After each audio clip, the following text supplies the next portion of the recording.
Hi, I'm Melissa. And I'm Jesse. Welcome to the Reimagine Success podcast. We're a husband and wife team who want to make a difference and change the way we all view success.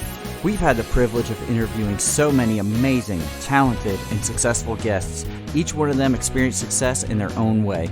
We want to change how society views success by inspiring you to live your best life and celebrate your successes no matter what that looks like, big and small. Success looks so different for everyone, and we want you to reimagine your success.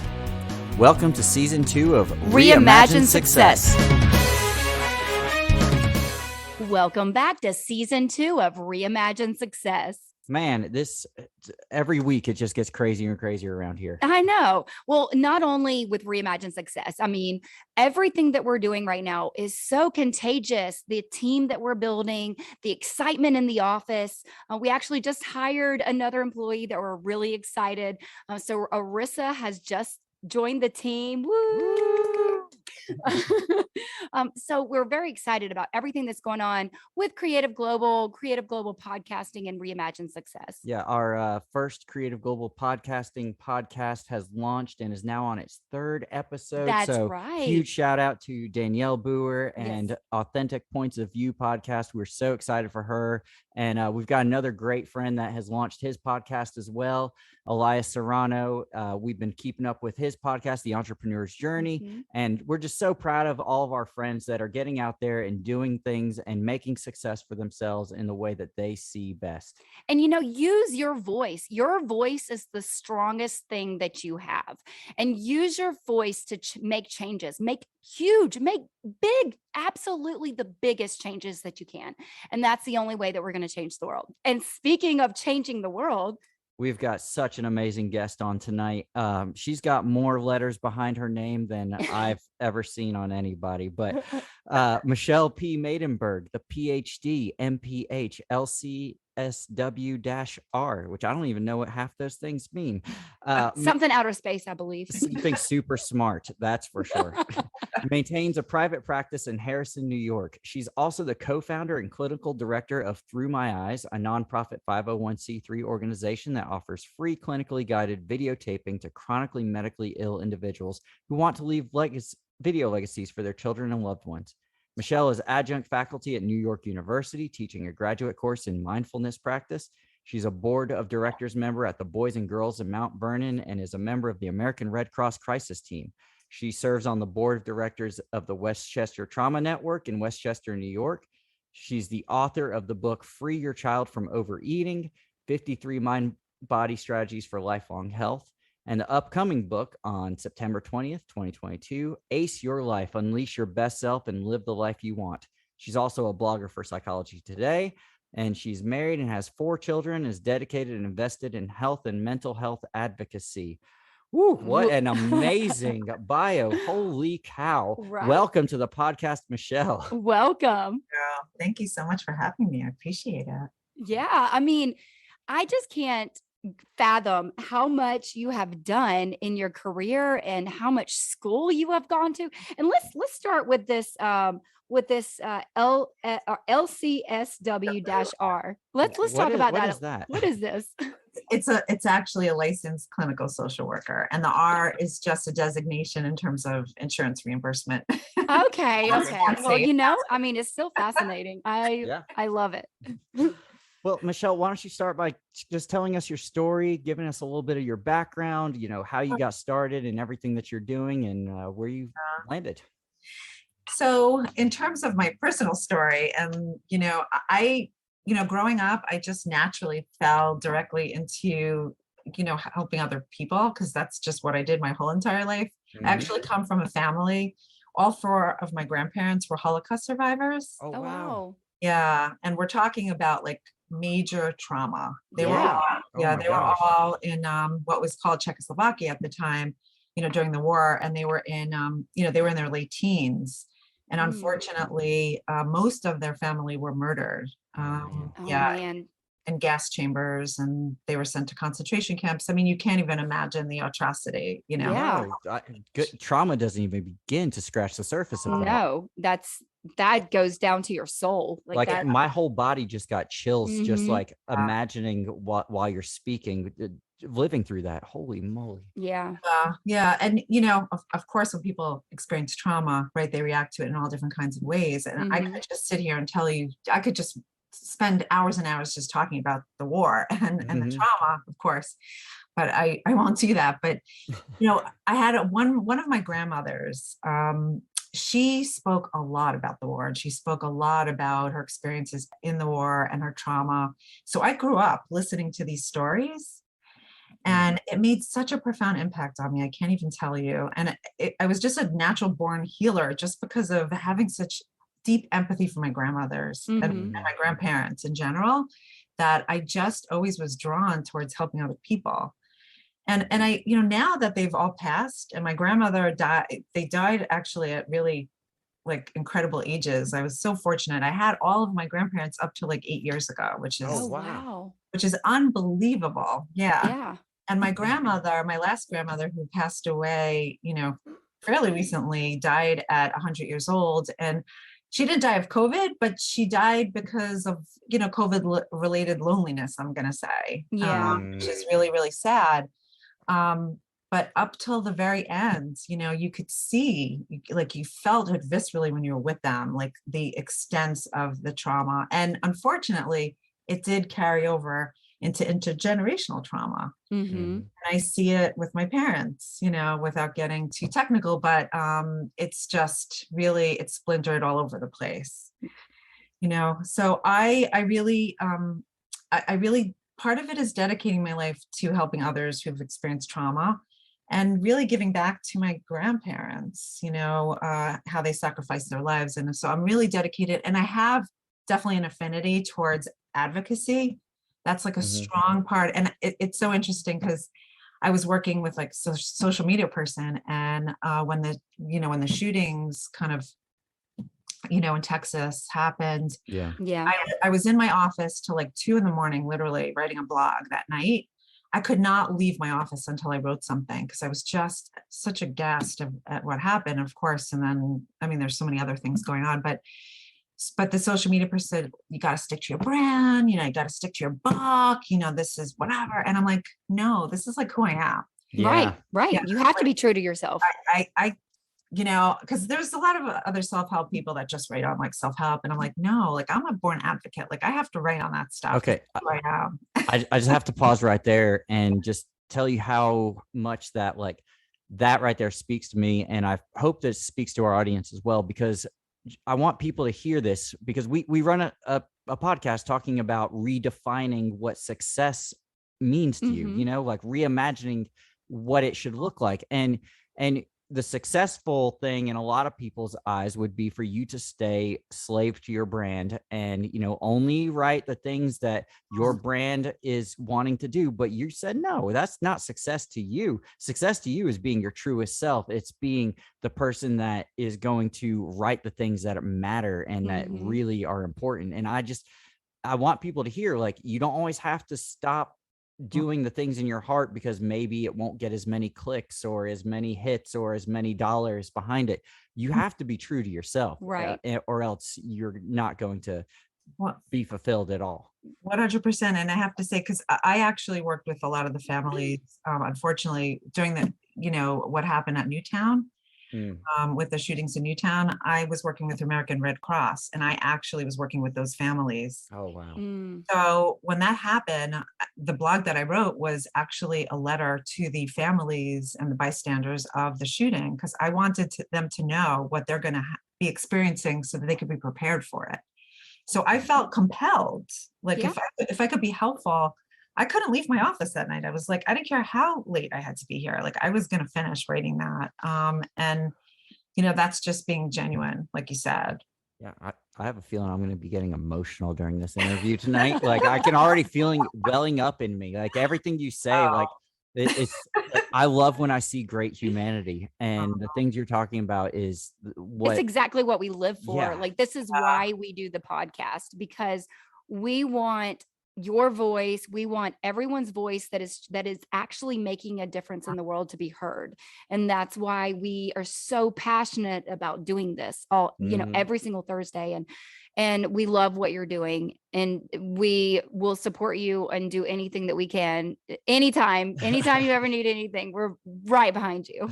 Thank you so much. I appreciate that. And I have to tell you, I get emotional too. I'm definitely an empath. So I warn you. Yeah, I'm an empath too. Yeah. But I feel everyone else, and I'm like the strong empath, right? So I'm like, okay, we're good. We're good, Jesse. And I'm the blubbering mess of emotions, the Uh-huh. musician who just like pours it all out, and I cry at the Well, drop of a hat. we're in trouble because I'm a little bit of both. Just have to warn you. That's great. We got a great triangle going on. So good. So when did you actually start practicing mindfulness? Was it when you were young and you were hearing all of these stories, and you was there something that that you did when you were young that actually led you down this path? I had a pretty chaotic childhood, in general. I Yeah. did. And, I always had, and again, it was kind of instinctual. Who knows where it came from? And I always say like resilience and just like who you are fundamentally comes from all different places, right? Like how we're socialized, how we're brought up, et cetera, et cetera. But I always was, I was, pseudo mature for my age. I was able to be introspective and, have this like uncanny ability to really understand human behavior. And Mhm. that was just intuitive for me, right? Yeah. And I think in some ways, I'll have to say that, sometimes people always say to me, like they get really upset about their past and their childhood and just what they've experienced. And I say to them, like, who says, like, who dictated like how it is that you have to learn? Mhm. Right? Like there's this idea that I have to learn by role modeling and like positive, like, right? But sometimes it could be the opposite. We could Yeah. learn such important lessons from learning what we, want to do the opposite of, or like, Mhm. life lessons. And I know for me that that's actually the way I learned. A lot of the way I learned was it was actually the opposite of what I saw and what I wanted to be what I wanted to expose myself and my family to. And I wanted my life to be different. I didn't want to continue the cycle of trauma. Yeah. Like I wanted it to end with, that was it. Man, Michelle, I'm sorry, you are speaking my language, because I honestly aren't I went through the same sort of thing. Of course, probably not the same trauma, but trauma in a way where I understood what was going on. I also lived with my grandparents. I was raised by them, and I saw a lot of things that I feel like 7, 8 year olds wouldn't really understand. But I'm like, hey, you are doing this and you shouldn't be doing that. And at such a young age, you are already so mature and you realize how the world works. Yeah. And so you are literally speaking my language. Well, and it's also, I use the word crazy making, Mhm. right? Because sometimes you could be surrounded by this world that just doesn't make sense to you, especially as a little kid, Yeah. right? And something's not quite right about it, but you're not sure what it is because you're not sophisticated enough to know what it is, Yep. right? But you're able to like really differentiate yourself, and you're able to stand back and say like, yeah, like this is this way, but like I am still whole and I am still okay and I am still who I am, and really be Mhm. grounded in that. And again, it's part of like just being intuitive and learning from like one of the things that I did, which I'm so proud of, is my book. I was sitting down, I was thinking like, who do I want to dedicate my book to? Mm. And again, of course, family's important and they're in my book, right? They're in the acknowledgments, but I was like, who do I want to dedicate my book to? Yeah. Yeah. And I thought about like as a child, just when I was really young, I always was mentored. I had like these surrogate mothers that I've kind of accumulated over the years, whether it was, a teacher, or it was like my dissertation advisor, or Mhm. whoever, that were like so important and meaningful to me. Like my closest friend actually died very recently of lung cancer, but she was 99 years old. Wow. Yeah. Just everyone around you is just living really long lives. You know, Maybe we should, where do you, it you're needs in New to rub off York? on me. It needs to rub off on me, please. Heard it here, Dr. Michelle Maidenberg, Fountain of Youth. If only, seriously. That would sell. So like, so I said, you know what? I'm going to dedicate my book to my women warriors. Nice. Like the women in my life, and it's people that like when I sat back and I said like, who left me with a piece of their heart that really, really contributed to my life and contributed to who I am as a person. And that's who I dedicated to. So like it's like the book is more than just a book to me. It's like a testament, you know? Yeah. It's so meaningful. So like I said, you could learn anyway, but it's the difference between walking away and saying, I am a warrior or I am a victim. So now, Michelle, when does your book actually officially launch?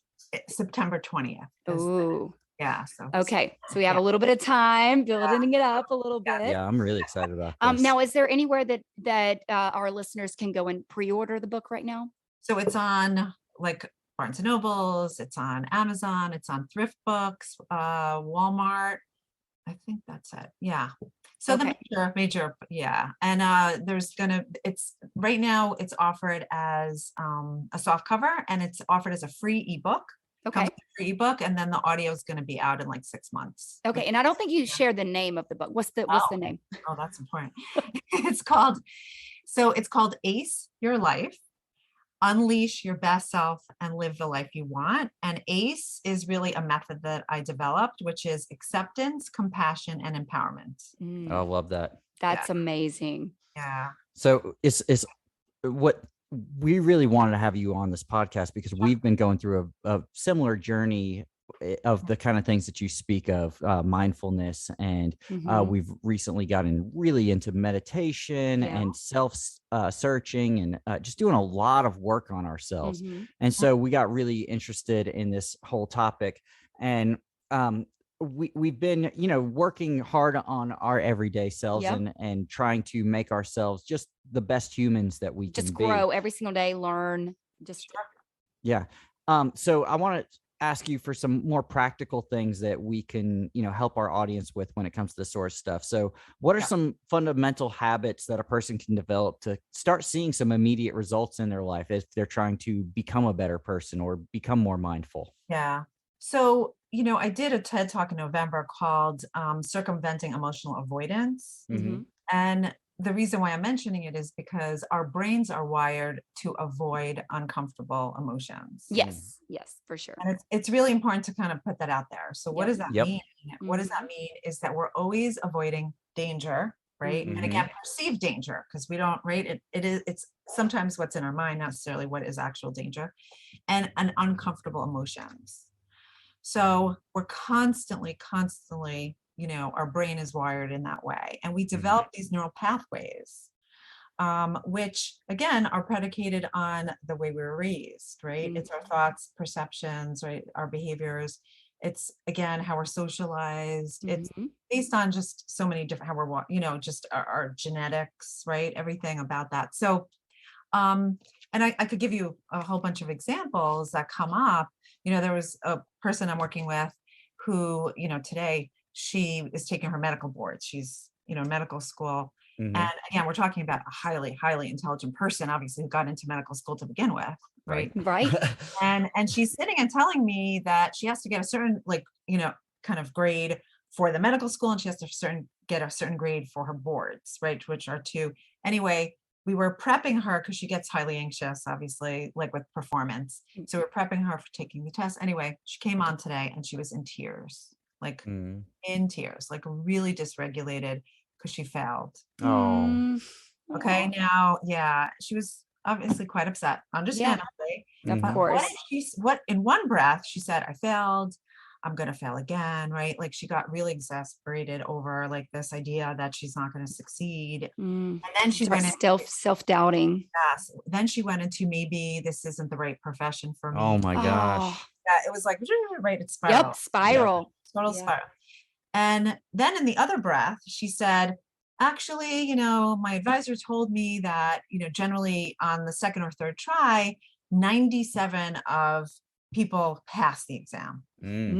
Right. But she was going to be the 3% that wasn't going to pass. Right. Yep. And again, right, like just very dysregulated. So in that moment, right, we had to really talk about, right, there's the practical thing of like, we're talking odds here, like 3%, pretty good odds, right? Right. However, the mind, forget it. Like the mind doesn't know about percentages. Yes. Right? The mind knows, right? Like I am in danger because I am going to fail and I am not going to pass and I am going to embarrass myself in front of everybody and etc. Right? And I am the worst physician and I'm not going to I am not going to give good client, patient care and on and on. I can't even tell you. And just again, what we did is we did some grounding exercises, right? Because her body took over. Yep. Flooded with all these like somatic responses to her anxiety, which like a rapid heart rate, right? Feeling very restless, again, her mind again was racing, right? All of those things that were going on. So we had to do some body work. We had to do again, some mindfulness work, right? And what ends up happening in our minds is we have a thought, right? So the thought is, I am not going to pass. I'm going to fail, right? And then it comes with the distress of, right. Again, we spiral into some other like self-fulfilling prophecy, like thoughts of like, I am not going to be successful at this and all the other things. So what I always share is we don't, first of all, we kind of think about, is it questions that are coming up in our minds or is it statements? Right? So I'm worried, like, am I going to pass? That's not going to make you anxious.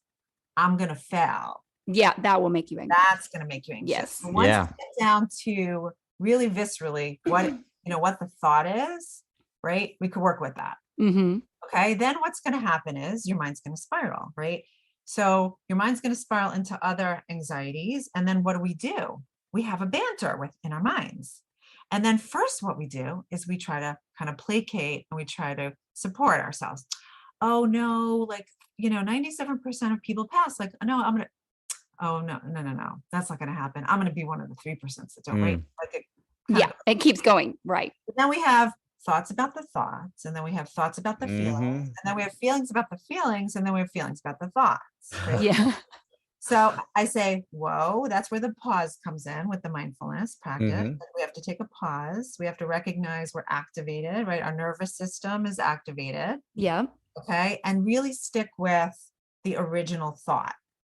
I'm fearful I'm not going to pass, right? Sit with that. What does that feel like, right?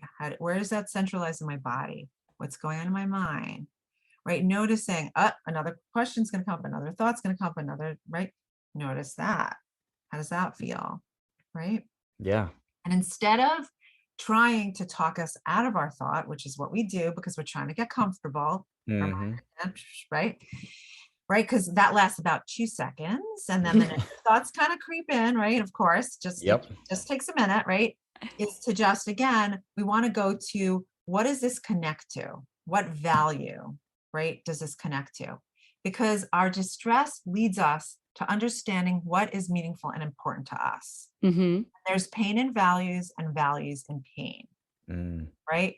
So, what at the core is making her feel so distressed? It's called work ethic. It's called conscientiousness. It's called her ability and her desire to be like a really good, right, functional physician, caretaker to her patients. That is what's causing all of this, obviously, anxiety for her, right? So, oh, wow. Yeah, I'm feeling really distressed. I'm not going to pass because this is so important to me. Yeah. Right. And I say to her, would you not want to be distressed if you didn't pass? Seriously, like you want to be like, oh, cool, I didn't pass. Like, who cares about this? Right. I don't need to know this information. Or do you really want to know this information because you really want, right, to give really good patient care? Right. Oh, okay. Okay. Right. Yeah. I personally, as a patient, would prefer my doctor know what they're doing. Right. Wouldn't everyone?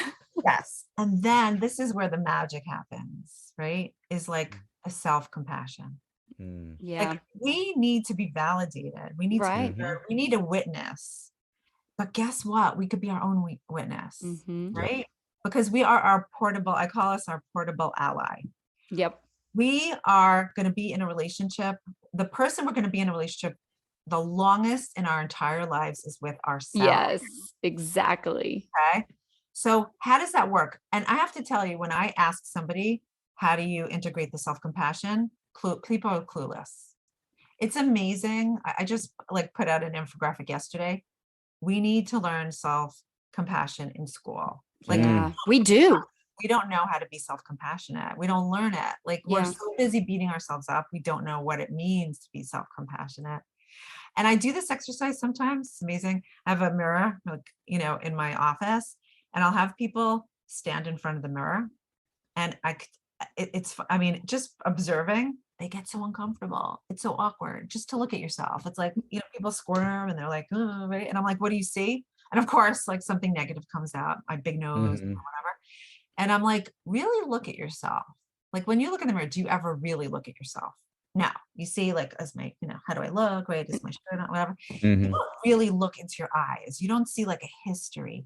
You don't see like a real person.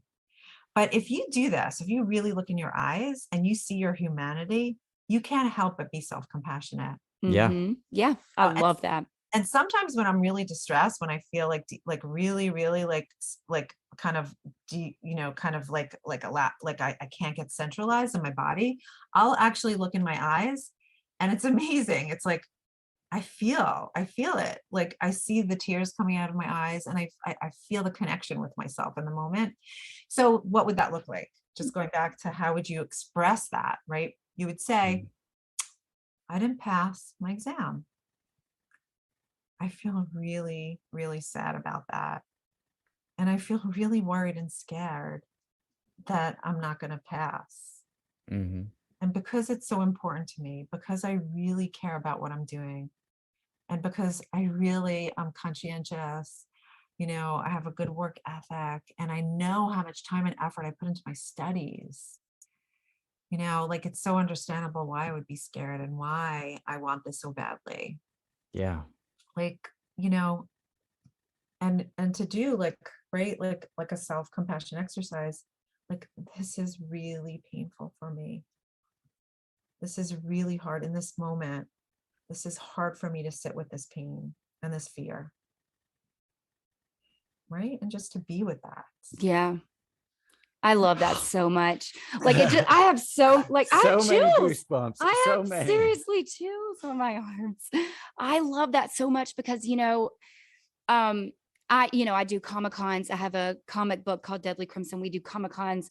We do motivational speaking. And I talk to so many people who they don't love themselves at all. They'll say, I love you. I love what you're doing. I love that you're doing this. I love all of these things about you. And it's like, well, what about you? Like, you need to say, I love me. I love that I am creative. I love that, I'm powerful. I love that I'm a woman. I love that everything that you say, that you need to say that it is okay. And we will say this 1,000 times. It is okay to love yourself. Yes. You can say, I love me. I love me. I have a shirt that says, okay, Yes. real story. Yes. I have a shirt that says, I love me. And it has I and a big red heart and then me. When I wear that shirt around wherever, I get so many weird looks. People look at me like, you love you, like you're so conceited. I'm like, are you kidding? This is not a conceited shirt. This is saying that I do love me so I can love you. Yes. And I think even on a deeper level, right? I think you also have to do. It's like in the doing, I always say you can't control your thoughts and feelings. Yeah. Right? You could only control your behavior. Right. People argue with me about that. They get really angry when I say that. I have to tell you, they get really upset. I bet. If you look on social media, like 10 ways, to be happy, 20 ways to be happy, right? Like there's this sentiment that we always have to strive for happiness. And if we're not happy, there's something intrinsically wrong with us.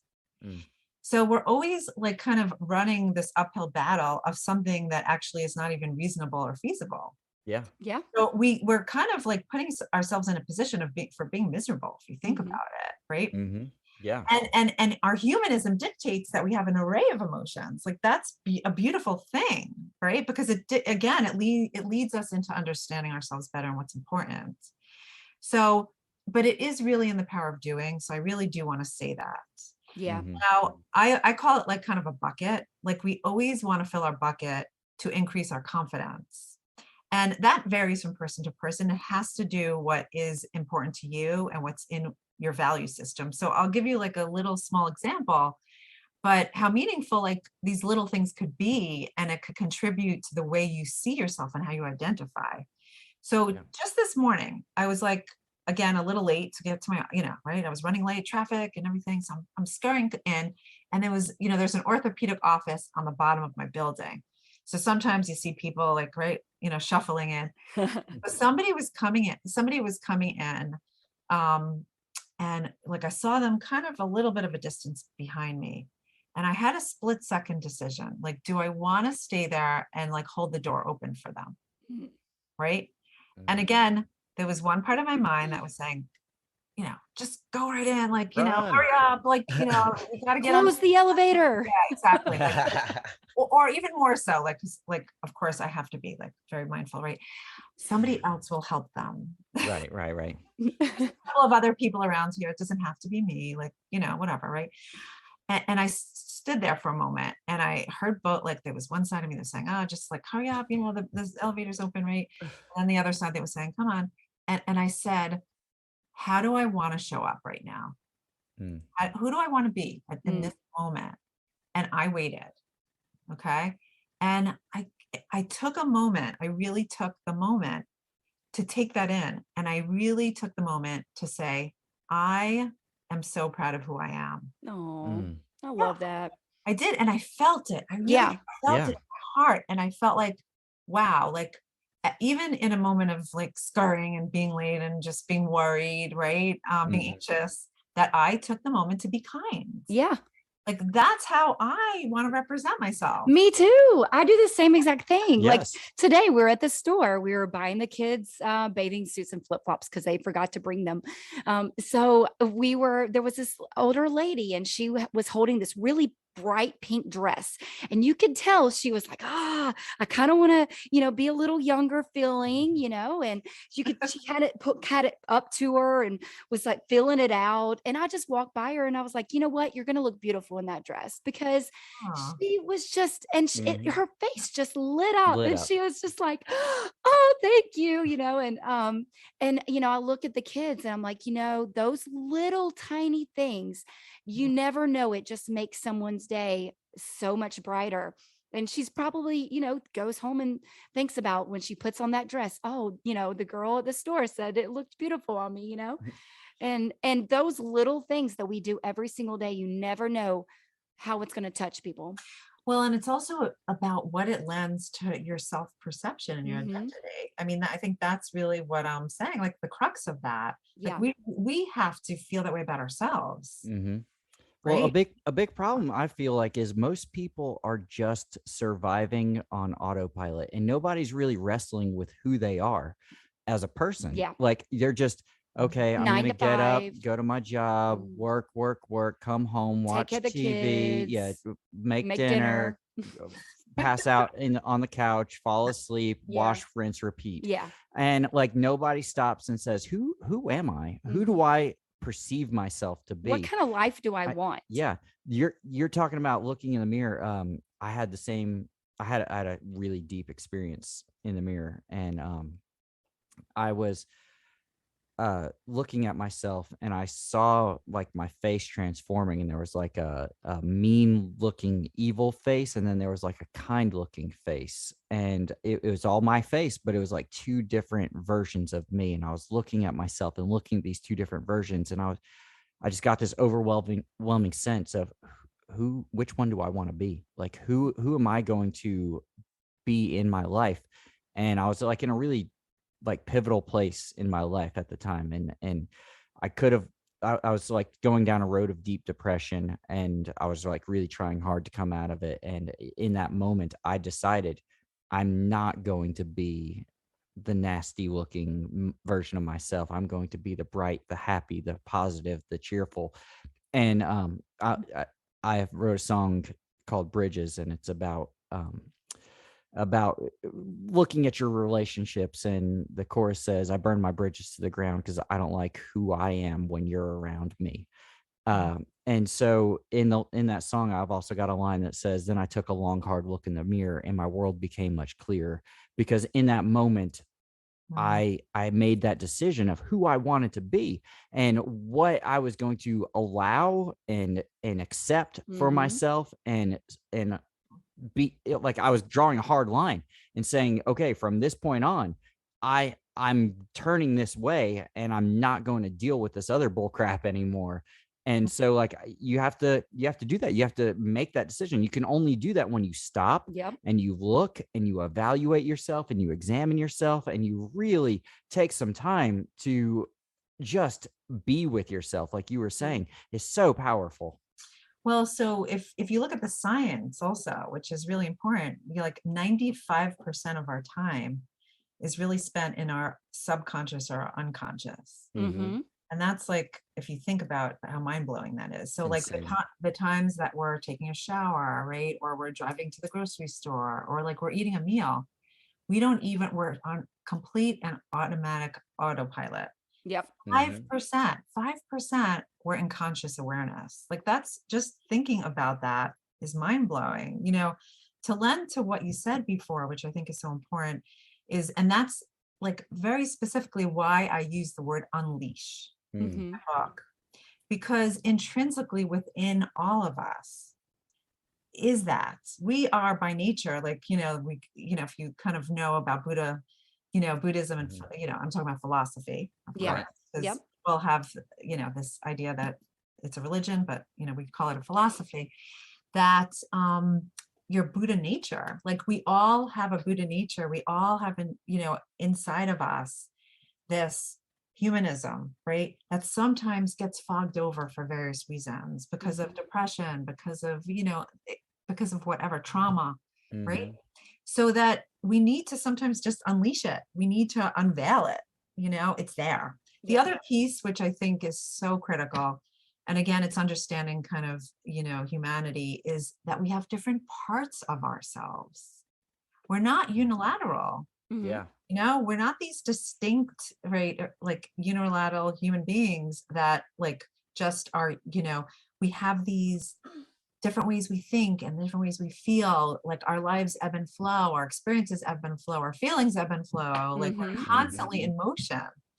So like in one moment, like you could have a mean spirited thought, but that doesn't make you a mean person. Right. Or I love this, like people always say this, like, this is the worst day ever.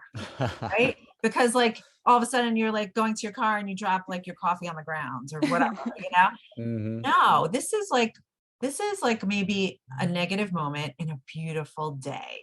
Yes. Right. Like, no, it's not the whole day. So it has a lot to do also with our mindset. It does. It has a lot to do with our mindset. She preaches mindset all the time. Mind over matter. Like you can change your mindset, you change your life. Like I speak a lot about that. Yeah. So now speaking on depression and anxiety and everything that everyone is facing, what do you feel like the biggest factors that play into this, and why is everyone like this, and why is everyone comatose and don't know who they are? A lot of it comes from the avoidance that I spoke of. Yeah. So it's very painful to be in painful spaces, and we often like disregard or avoid or deny, we do all these like, all these funky things in order to get ourselves like kind of stabilized, and they don't work. Yeah. They're counterproductive. What we resist persists. And we use the same kind of mechanisms, like, so for example, we think, if we don't like the way we think or feel, we're going to change it, just like we change our shoes when our shoes like are uncomfortable. It doesn't really work that way. Right. So like when somebody tells you like, and this is prototypical, right? Like if you're having like, let's say an anxious thought or like whatever the case is, people will say, get that out of your mind. Like, stop thinking about that. I have to tell, I hear parents say that to their children so often. I really do. So often. And it's painful because, right? If you try, and I use this example all the time, right? Like try to forget the number 3, like whatever you do before we get off this call, like forget the number 3, right? What's your mind doing? It's thinking about 3. It's thinking about 3 in order to forget the number 3, in order to forget the number 3, it's remembering the number 3, right? Yep. That is what our mind does. Mm-hmm. It doesn't, right? And if something is important and meaningful to us and is connected to our values, like I said before, guess what? Even more so, it's going to persist, right? So when we don't want to think about something, our mind's going to, again, it might even perseverate over it, right? Or ruminate over it. And then we can't and then we can't sleep at night, because guess what happens when our head hits the pillow? We've been distracted all day. Mm-hmm. Wow. Right? We've been happy because we've been distracted, but then we lay on the pillow and everything gushes up because we have a moment to think. Yep. Yeah. Because you're actually with yourself. Yes. And the power of mindfulness. And I can't say I do transcendental meditation, which is a certain type of meditation. When I teach mindfulness, there are thousands and thousands of ways, right, to practice mindfulness. Meditative practice is one way of practicing mindfulness, just one way. And within meditative practice, there's a ton of different ways to practice meditative practice, right? Yeah. So, but I'll just to prove to you, when we talk about the science behind it, which is fascinating, right? It does, again, it replenishes the gray matter in our brain when we have the pause. It's evidence-based. We see this in studies of people, people who meditate versus those who don't meditate. Now, for example, with me, with my meditation, my TM, this is incredible. My mind with TM, you're not supposed to kind of awaken with any kind of gong or noise, because it really kind of disturbs your nervous system. It's supposed to be like kind of organic and natural. My mind is so trained that within 2 minutes of the 20 minutes, it awakens by itself. Wow. It's been trained to do that. That's like fascinating, right? The mind is so crazy. Yeah. It is. The other thing it does, which is like this actually is even more incredible to me. I usually meditate in the morning, early morning. Now you can imagine what happens in the morning. Oh my goodness, like laundry list, right? Yeah. Planning we have to do, right? Like with the kids, the dogs, the who knows what. Yeah, you said you have 4 dogs. I mean, that alone. And sure, 4 kids. Yeah, Yes. 4 kids. So. Exactly. Yeah, besides like my practice and everything I have to do. So my mind sometimes is buzzing, like with thoughts. And I say to myself, there's no way that my mind's going to rest. Like, there's no way. Like, I feel it. I actually feel the calibration in my brain, and it's amazing. My mind is so used to going to a resting state. It's because I practice it, that it just does it. It gets so deep that it almost feels hypnotic, where sometimes I question, was I sleeping? Was I awake? Because it gets such a deep state of unconscious, which is amazing. So that just proves like we have the ability really to, it's sort of like I say, like, when we build up our bicep, right? We do curls. It's the same thing. It's exercise for the mind, but we're doing the opposite. Right. We grow again, and we change those neural pathways by resting rather than enforcing and working and putting energy into, which is the opposite of what we do for everything else. Yeah. Right. So, Michelle, how long do you think that you've been practicing this part of it, and like the meditation to quiet your mind? And how long do you think it took to get to where you can just boom and go into it? Yeah, I think it varies from person to person. I think it also depends on the type of practice, right? So like, for example, even with meditative practice, there's guided meditations. So I actually have a YouTube channel, and I actually record guided meditations. Oh, cool. We'll have to check We'll that have out. to check that out. we We do guided meditations every day. the time. Oh, great. So I post it, weekly, a guided meditation. And I add them to my blogs too. But some people love guided meditations, and they find it extremely helpful because, again, somebody's talking and they're actually being guided, right, in their practice. Some people, like I have a hard time with guided. I do them, but I have a hard time listening to them because I really I really need my mind to like really rest. Now, again, there's a lot of myths and misperceptions about mindfulness practice. So I have to say that too, right? I hear this all the time. How do you like get everything out of your mind? How do you clear your mind? No, you can clear your mind. That's not what meditative practice is all about. Even, and I tell people like, I joke around with them, like, you know how we're going to get your mind to really empty out? Like, we need to do a lobotomy. They're like, what? I'm like, I don't know, but I wasn't trained in doing lobotomies. I don't think you want to trust me with a lobotomy, you know? That's so great. I love But that. I'm like, that's the only way it's going to happen. Otherwise, like, thoughts are okay, you know, right? So when I go into my practice, it's not about clearing my mind. It's about noticing when my mind wanders, which it's going to do, and coming back, right? And like with my mantra or my, right? Because with my TM, I have a mantra. Like, but you know what? In my practice, I rarely come back to my mantra because either I don't even notice that my mind's going, or by the time it's noticed, I'm already deep into the meditation, and I'm so deep in unconscious that I'm like in a hypnotic state. Right. So it doesn't really happen. But my point is, thoughts are okay, feelings are okay. Like, I have my most like creative moments during my meditative practice. Like, Can I interrupt and ask you a quick question? Sure. Because I know I have a lot of friends that are in the exact same boat that what you're saying. I can't meditate because my mind goes too much. What's the mantra that you use to recenter yourself when your mind starts to wander? Yeah. So with TM particularly, I have to die with my mantra. I'm not allowed to tell you. Just so Okay. yeah. So I can't reveal it to you. But it is really helpful, I find, to have a mantra. So I could tell you what mine is. Like when I'm dysregulated, okay, what comes to me, and this has to do with my upbringing, like I remember being in moments as a child where I would be dysregulated, and I always had the kind of the wherewithal where I would say, this too shall pass and my life won't always be this way. I remember like hugging my teddy bear like when I was 3 and 4 years old and thinking that, which is like, wow. Yeah. But, you know, and that's just, I think, just an intuitive thing. Not everyone obviously has that. But the other thing I remember is, I remember if I would kind of center myself, the thing that really helps me for whatever reason is me saying, I am okay.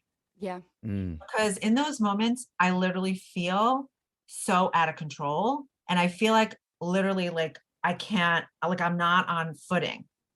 You know, like I feel completely out of whack and out of balance. So when I say I'm okay, and I do a lot of self-compassionate exercises, which I find very grounding and helpful for me. So like the butterfly, which mimics, you know, the EMDR therapy that I do, which is that bar behind me. See this bar right here? Okay. Yeah. It's EMDR. It's a certain type of therapy that I do. So when I do, like, for example, like the butterfly, when I have my hands wrapped around myself, first of all, it's human touch, right? Yeah. I feel You feel secure. You feel like you're hugging yourself. yes. Yeah. So that's helpful. And then what I do also is the bilateral stimulation. So that's why, you know, you have babies in rocking chairs, right? Like the rocking sensation is rhythmic to our bodies, and we need that for our nervous systems. Right? So if you close your eyes while you're doing this, it is very grounding because you're feeling both the rhythmic sensation, you're feeling the touch, right? And you're using your senses, which is getting you grounded, right? In the here and now. So it's very hard to be in the future, like the worry, the what if, and it's very hard to be in the, right, in the past, which is, right, regret. So when you're using your senses, it's reminding you to be in the present moment. Okay. And that's really central. And again, that's just one example. I could sit here again all day and give you thousands and thousands of different exercises you could do. The other thing, which I've been recently very interested in, I'm doing a lot of like reading and research in, which I'm fascinated by. There's also like the polyvagal theory, which is, so one thing about practice, right? We do a lot of work right now on our brains and our minds and really changing the neural pathways. But the thing we also need to do is our bodies. We really need to be in touch because there's like a mind-body connection, of course. Right. So doing stabilizing exercises, you know, that really integrate all of that, both the body and the mind, are extremely helpful because it's both working on the neural networks and also like the polyvagal, ventral vagal nerve. Okay. Which is our activation and also our nervous system. Mhm. Okay. I know it's a lot of science and stuff. No, I'm so fascinated by this. Like I'm We're like soaking it all up. We're right now. following. Yeah. But the reason why it's so important is because we actually, there's evidence to support what I'm saying. And we only know, this is like actually at its infancy stage, because guess what? MRIs and all of these things that detect, like all the things I'm talking about, that actually test our nervous system, that actually sees the brain waves, right? And sees the structural changes in our cognition. We've only had this technology, like it's pretty recent. Right. Yeah. Mm-hmm. Yeah. Right. So actually, if you look at a brain of a person who has anxiety or depression, there is a difference in their brain structure. I mean, incredible, right? Yeah.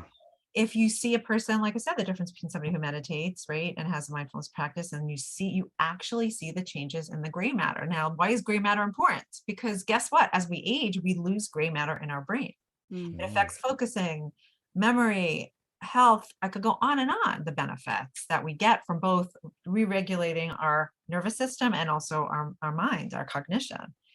So all of these practices, part of what I've tried to do in my practice and what I try to teach people, right, is integrating this acceptance part of ourselves, right? Because that's really hard to do, because we're always kind of looking outside of ourselves, and we're taught to do that again. The compassion, which we're never taught. And like you said, there's such an like awkwardness and discomfort, and like what you said about how we're seen as being narcissistic and self-serving. I mean, that's unconscionable, like because we love ourselves. Yeah. Right. I mean, gosh, like when it comes down to it, like we have to be with ourselves all the time, like all the time. And most people hate themselves. Yeah. Yeah. Never mind never mind they Yeah. just completely hate who they are. And it's so sad. Well, and there's a negativity bias. We are born with a negativity bias. Our brain naturally does that. It's not our fault. It's not our fault. Like that dang ego gets in the way every time. That's right.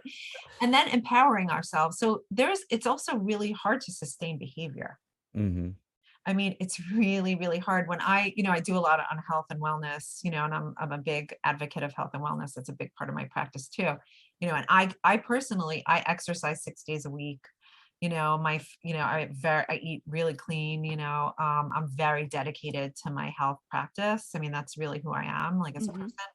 And when I do workshops, and I ask people how many people have lost weight, everybody's hand goes up. Why? Because there's so many resources out there. We know how to lose weight. How many of you have kept it off for a significant period of time? Yeah. Hands go down. Like and again, it's not tooting my own horn, but I gained and lost 300 pounds in 8 years. Goodness. With unfortunately, my body doesn't hold pregnancy very well. Oh man. But I gained 75 pounds with each pregnancy. That's like, Dang. So I consider myself an expert in losing and gaining weight, Yeah. but I've maintained it. Like, so the power is in the self-love. That is where it is. The reason that I'm able to maintain it. And again, I don't digress. I really don't. And I'm not saying that. And people say, oh, I hear this all the time. How do you have such incredible like motivation? And how do you have such incredible, I say, honey, I don't have a different vein than you have. Like, we're both made up the same way, like physiologically. Sorry to break the news to you. The difference is I have self-love. Yep. And when I think about compromising my health, or I think about like shutting the door on that person, like I think about it as being helpful to them, but I think about it as loving myself. Right. Yes. Exactly. And that's why I maintain the behavior, because I love myself so much. Yes. Yes. Michelle, we're very much like-minded. We eat healthy, we work out, yoga. I just got Jesse actually to do Brazilian butt lift the other day. And boy, is my butt looking fierce. All the power to you. Let me tell you. I love it. but we try to branch out and do different things, and just anything that we see that will help ourselves and just make us feel better about ourselves. It's not about anyone else. It's about what I want to do to make myself the best that I can be. And that's exactly what you are preaching right now. And I love it. Yeah, because unfortunately, we live in a world where everybody is putting forth a phony best self, and then they're trying to live up to that instead of just realizing, hey, if I just be my best self and not care about what I'm portraying to the world, Yep. then I'm going to be much happier and much more fulfilled, and it's going to be so much healthier. And social media has not helped at all. Like these filters and everything that you look at Instagram, for example, and you're like, oh, this person has a perfect life. Everything is great. They have the 2.5 kids. Like all of it is white picket fence, like great life. But you don't know behind the scenes. You don't know what happens. That picture could have snapped, and then they're right back at bickering. You just don't know. And that's why we try to always be real. We try to be just who we are.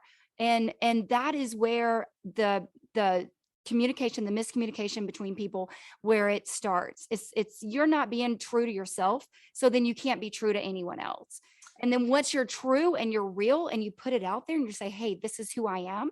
This is what I am. If you don't like it, then that is okay. You don't have to be in my universe. Yeah. And one other thing, which I think, like, even to end this way, because this is like a point that I can't even say enough, you could have whatever thoughts and feelings you have, because like I said, you have the negativity bias.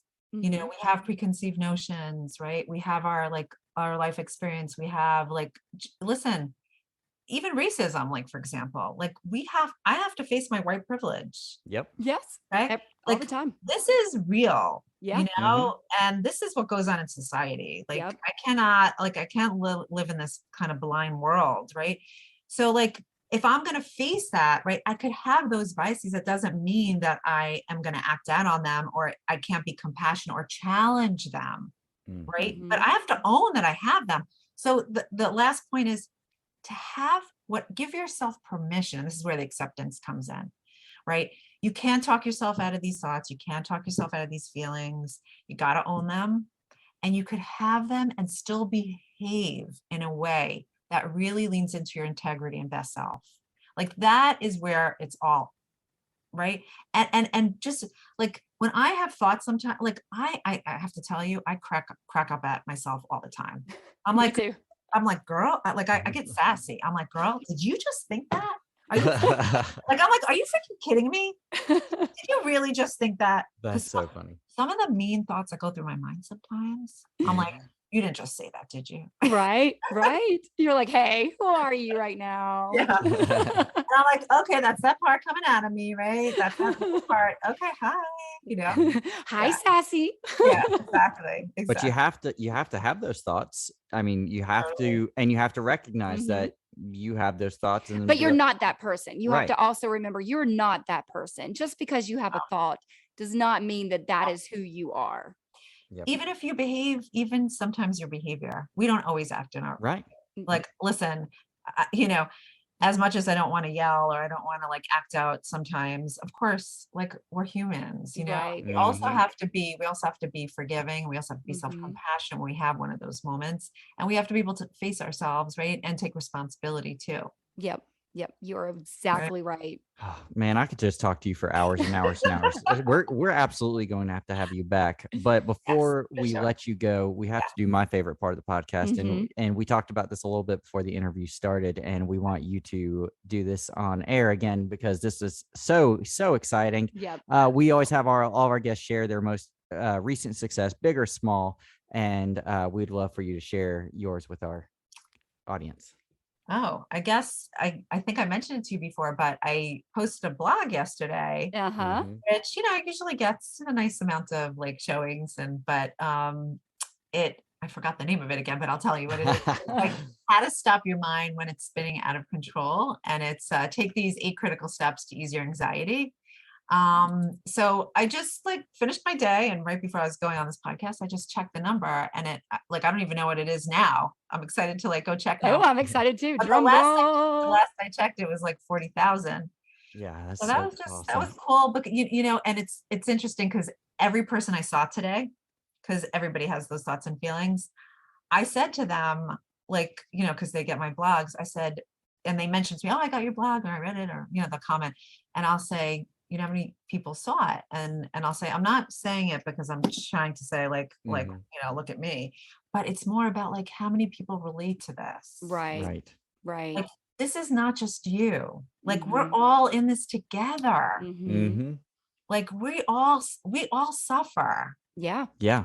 And We all, learning from each other, because when you have that connection with someone, you're like, oh, you're going through exactly what I'm going through. How did you get out of it? And they say, you know what? I went through something very similar last week, and this is what I did.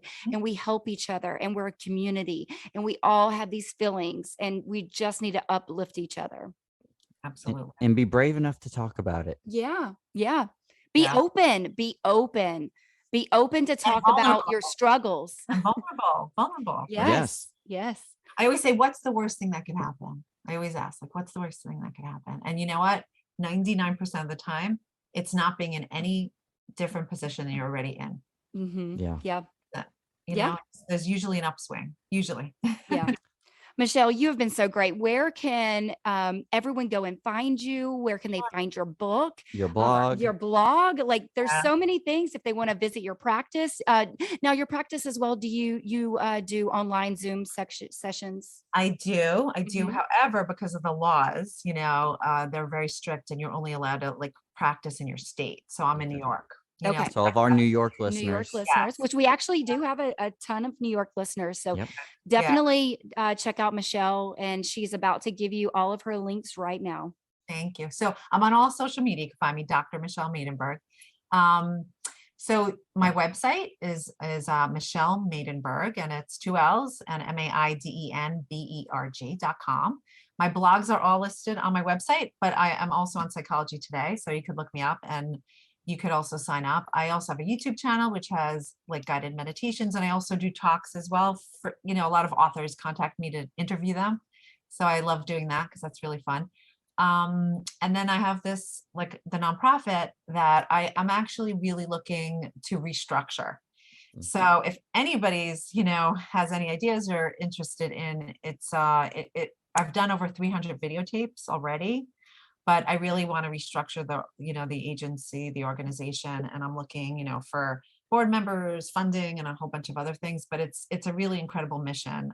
So just putting that out there too. Nice. Yeah. Well, like I said, we want to be behind you. We want you back, and I want us to stay in touch always and just be in each other's lives, because you Absolutely. are just making so many changes for the positive, and we want to be right beside you in all of it. Thank you. Yeah. And then the book is Ace Your Life. Mhm. It's available for pre-order. And I'm going to be doing hopefully some really great things with it, I hope, because I really love to help people, and I really love to have the contact with others. So Mhm. I definitely am going to do online workshops where people could ask questions and Ooh. all that. So yeah, there's going to be things coming down the pipe, which I'm really Definitely let us know about when those will be, and yeah. we'll help promote that and get Thank you. that out into the world. Because seriously, I don't know that I've done an interview where I've felt all warm and fuzzy inside Yeah, throughout the and entire. had chills on Yeah, my like arms. this Thank you. seriously, it moved me many Mhm. times, and I appreciate your heart and everything that you're doing, and the way that you practice, and the way that you just are giving yourself to the world. And we need more humans like you in this crazy, messed up world. Thank you. Yeah. Yes. Well, thank you so much, and we'll talk to you soon. Thank We will have you on very soon. you. Bye. Bye. Ooh, I don't even know how to end that one. That is how we end that one. Oh, Dang, I don't even know how to end that one. good grief. She's so brilliant. Michelle is just doing big things and making so many changes in the world. And for everyone listening, I know we say this a lot and we preach this a lot, but everything that you do in life creates a ripple, and that ripple just continues and continues. And that's how you leave your legacy, and that's how we change the world. So everything that you're doing, listen to everyone who's doing anything with their life, just listen to everyone and grow and learn. Yeah. And just keep striving to be your best self. Keep looking at who you are. Stop going on autopilot. Stop living life day to day in a mindless, just numb state, and take a second, look yourself in the eye, and figure out who it is that you want to be and what you want to get out of this life, and then go for it with everything you've got, and put aside any fears and any self-doubt, and just start living. Because that's all. Like, if we're not, then why are we here? What are we doing? Right. Live your life and love yourself. Love yourself first. It's okay. It's okay to do that, because when you love yourself and you really love like who you are and the person that you are becoming, or that you want to become, or that you're striving for, you'll be able to love everyone else, and you'll be able to open your heart, and you'll be able to be open and compassionate. Yeah. And we're actually going to have a little bit of bonus content from this episode on our Patreon real soon. So make sure you check that out. Patreon.com/creativeglobal. For less than a cup of coffee per month, you can get bonus and you content. Get to see our beautiful faces. Yeah, all of our podcasts are now offered on video on our Patreon. So if you like for what just you $5 heard, a month, and it helps us, it helps support us, what we're doing. Yeah, for instance, back earlier in this episode, Michelle was doing this great thing where she was kind of hugging herself and tapping her arms, and she was showing a great way to be mindful that nobody else is going to see unless you join our Patreon, because that's where that video will live. So head over patreon.com/creativeglobal, help support us, and just help us keep doing what we're doing, because podcasting is not cheap and it is a labor of love for sure. And we could use your help if you enjoy this, And if you love listening, please tell your friends. Word of mouth is everything to us. We want to continue doing this for you guys. We love the amount of support that we've gotten, and we love that we are already in 24 countries. I think 24 now. 24 countries, and we just want to thank all of you listening from all around the world, and we appreciate you all so very much. Yeah, keep getting out there and doing your thing and growing and learning and just being the best humans you can. And just thanks for joining us on this journey. And we love you. With that, that's a Creative Global podcasting production. Did you get motivated? Do you feel inspired? Don't worry about keeping up with the Joneses anymore, and don't forget to celebrate your successes every single day. Thank you for taking this journey with us. Follow us on Facebook and Instagram at Reimagine Success Pod. Email us at reimaginesuccesspod@gmail.com and let us know what your successes are. Head over to patreon.com/creativeglobal for bonus and behind-the-scenes content. New episodes every Thursday at reimaginesuccesspod.com or your favorite podcast streaming platform. So let's change our mindsets and reimagine success.